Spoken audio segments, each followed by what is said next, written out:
China flew a record number of fighter jets towards Taiwan's airspace, and China's president delivered a speech again demanding reunification. China sent a record of military jets into Taiwan air defense zone over the last week. 3 Chinese planes, including 2 fighter jets, crossed into the zone on Sunday.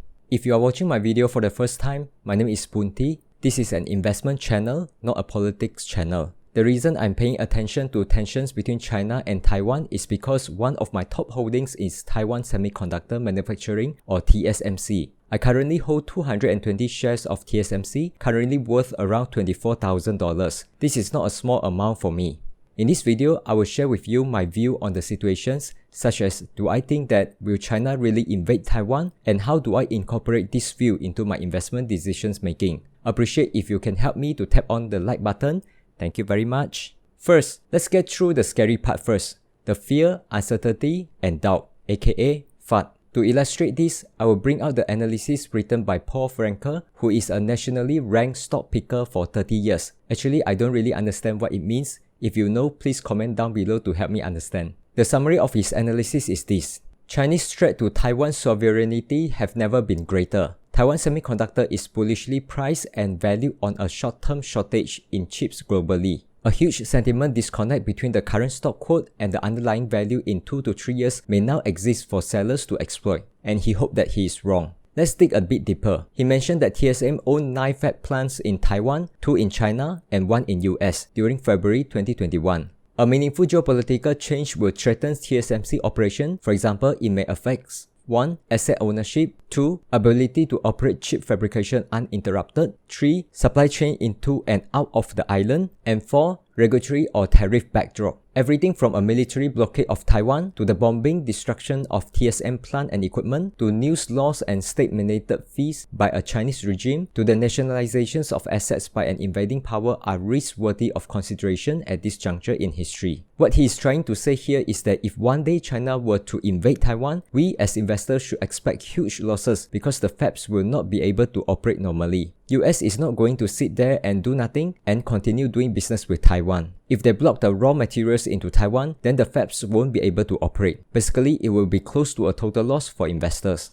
This article from the Diplomat mentioned that China could take control of the Pratas Islands whenever Chinese President Xi Jinping decides. That will offer numerous benefits to China. 1. It will demonstrate China's will and capabilities to Taiwan and other neighboring countries. 2. China could militarize the island as a step toward internalizing the entire South China Sea. 3. It will disrupt the early days of the Biden administration by retaking the initiative from the US after 4 years of endurance under President Donald Trump. 4. Xi has been in office for 8 years now, but the unification of Taiwan is no closer. The capture of the Pratas Islands might serve to cover this inconvenient truth and could be used to play up the propaganda war that unification is approaching, both at home and abroad. Back to the Seeking Alpha article. Paul shared that TSMC is not trading at a cheap valuation because of the semiconductor shortage issue. On price to forward 1-year sales, the stock is trading at the top end of the range for mega-cap US traded semiconductor names. Price to forward earnings are almost as expensive, trading at a projected 23 times 2022 income estimates. Free cash flow to assets is quite low currently versus peers. Total liabilities to assets have been creeping higher, although this multiple remains fairly conservative. Paul concluded that if investors were seriously discounting the odds of a Chinese assault on Taiwan, he argued that TSM should be priced closer to the bottom of the valuation range in its peers group, not a position near the top of the list. What does that mean to the share price? He speculated that 20 to 30% downside in TSMC will appear if China overruns the Pratas Islands by military force in the coming months. It wouldn't change the company's business prospect initially, but it would cause investors to re-evaluate long-term political risk in the valuations of the TSMC business model given a Chinese takeover. An actual military blockade or invasions of Taiwan would be more dramatically bearish for investors. Assuming no damage is done to its factories and little in the way of new tariffs are enacted on operations by either China to punish outside interests or the West as a punitive measures against Chinese aggressions, a 50% decline is entirely possible. In a worst-case scenario, the destruction of TSMC plant and equipment could crater the stock 70% plus as its money-producing value will be seriously impaired. Sound pretty serious, isn't it? Should I quickly sell all my TSMC shares now to avoid a huge financial loss that could result from escalated tension between China and Taiwan?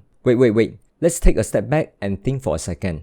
What does China has to gain if they are to invade Taiwan? Yes, China did say that if Taiwan is to make any move towards declaring independence, China will have to take military actions and to invade the island. However, Taiwan doesn't need to do so at all. Under the current arrangement, Taiwan has its own judicial system, its own elections, its own currency. Taiwan does not need to listen to CCP. Beijing doesn't have troops stationed in Taiwan, and they can't pass laws which have any meaningful effect on anything happening in Taiwan. So from operation point of view, Taiwan is really independent from China. Why would the Taiwan President Ing-wen want to provoke China by declaring independence? Now back to China. China's policy has always been for peaceful reunifications. In the event of a reunification with the mainland China, it is envisioned by Beijing that Taiwan would not be a standard mainland province but a special administrative region. The Taiwan situation is exactly how the one country, two systems formula originated. You may ask, if China is prioritizing peaceful reunifications, why send the fighter jet over to Taiwan Air Defense Zone? First thing that I need to clarify is that the Air Defense Identification Zone,